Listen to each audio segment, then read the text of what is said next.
Un cours en miracles, version intégrale, 42, chapitre 6.1. Les leçons de l'amour. 1. Le message de la crucifixion. Considérons encore une fois la crucifixion afin d'en tirer leçon. Je ne m'y suis pas attardé plutôt à cause des connotations apparentes que tu lui associes peut-être.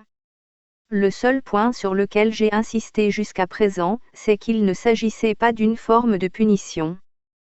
Toutefois, rien ne peut s'expliquer uniquement de manière négative.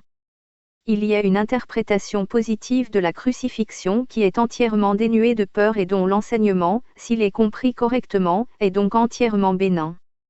La crucifixion n'est rien de plus qu'un exemple extrême. Sa valeur, comme la valeur de n'importe quel mécanisme d'enseignement, réside uniquement dans le type d'apprentissage qu'elle facilite. Elle peut être, et elle a été, mal comprise. C'est seulement parce que les apeurés sont enclins à percevoir peureusement. Je t'ai déjà dit que tu pouvais toujours faire appel à moi pour partager ma décision et ainsi la renforcer. Je t'ai dit aussi que la crucifixion était le dernier voyage inutile que la filialité avait besoin de faire, et qu'elle représentait la délivrance de la peur pour quiconque la comprenait. Comme jusqu'ici je n'ai insisté que sur la résurrection, le but de la crucifixion et comment elle a en fait mené à la résurrection n'ont pas encore été clarifiés. Néanmoins, elle a une contribution bien précise à apporter à ta propre vie et, si tu veux bien la considérer sans peur, elle t'aidera à comprendre ton propre rôle en tant qu'enseignant. Pendant des années tu as probablement réagi comme si tu étais crucifié. C'est une tendance marquée chez les séparés, qui refusent toujours de considérer ce qu'ils se sont fait à eux-mêmes. Projection signifie colère, la colère encourage l'assaut et l'assaut favorise la peur. La signification réelle de la crucifixion réside dans l'apparente intensité de l'assaut de quelques-uns des fils de Dieu sur un autre. Cela, bien sûr, est impossible, et doit être pleinement compris comme étant impossible. Autrement je ne peux pas servir de modèle pour apprendre. En définitive, il ne peut y avoir d'assaut que sur le corps. Il n'y a guère de doute qu'un corps peut en assaillir un autre, et peut même le détruire. Or si la destruction elle-même est impossible, tout ce qui est distractable ne peut être réel.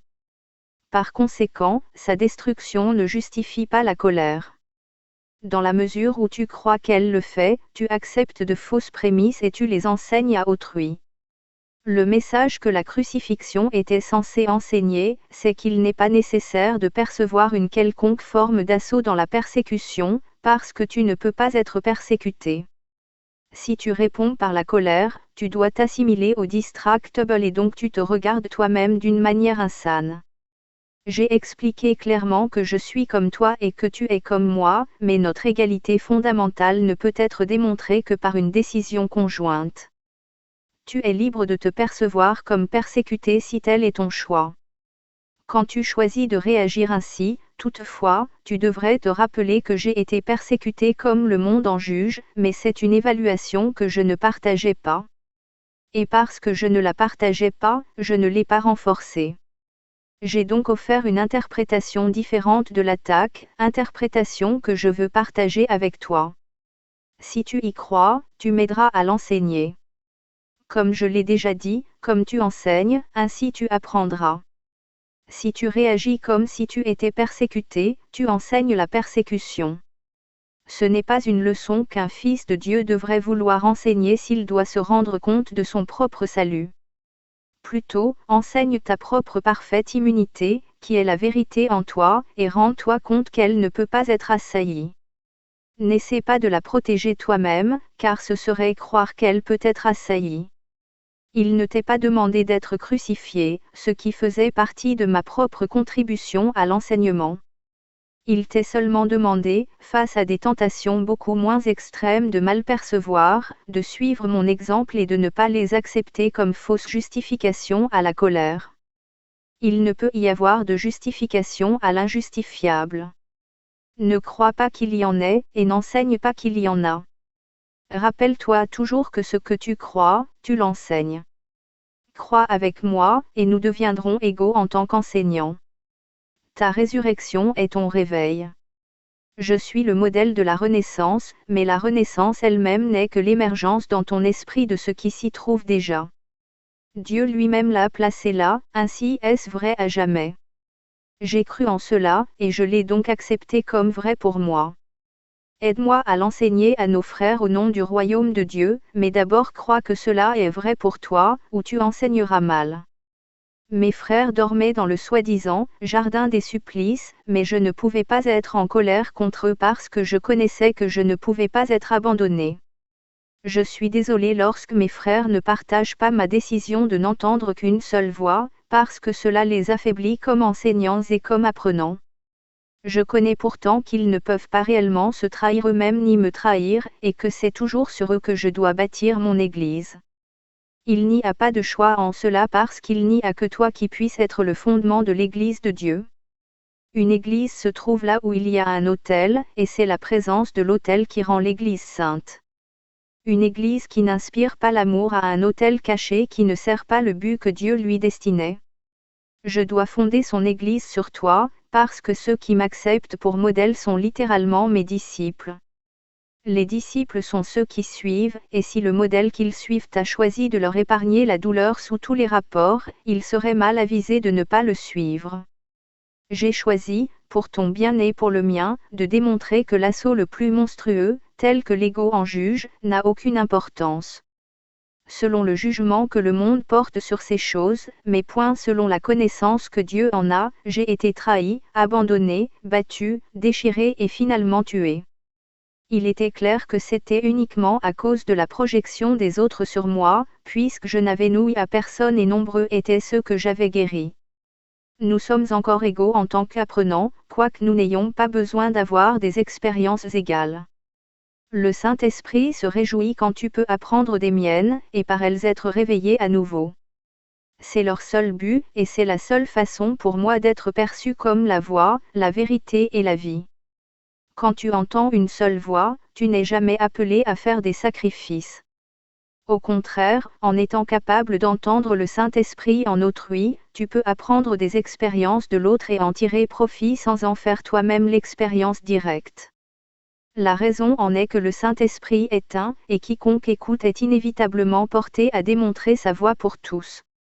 Tu n'es pas persécuté, pas plus que je ne l'étais.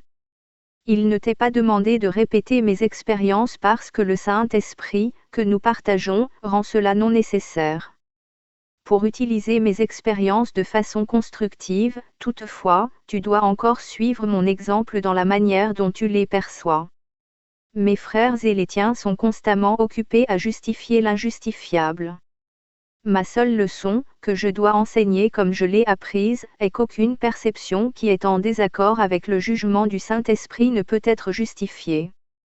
J'ai entrepris de montrer que cela était vrai dans un cas extrême, simplement parce que cela serait une bonne aide à l'enseignement pour ceux dont la tentation de céder à la colère et à l'assaut ne serait pas aussi extrême. J'ai la volonté avec Dieu qu'aucun de ses fils n'ait à souffrir.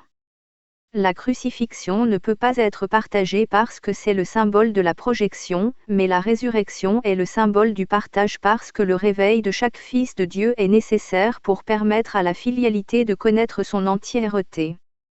Seul cela est la connaissance. Le message de la crucifixion est parfaitement clair.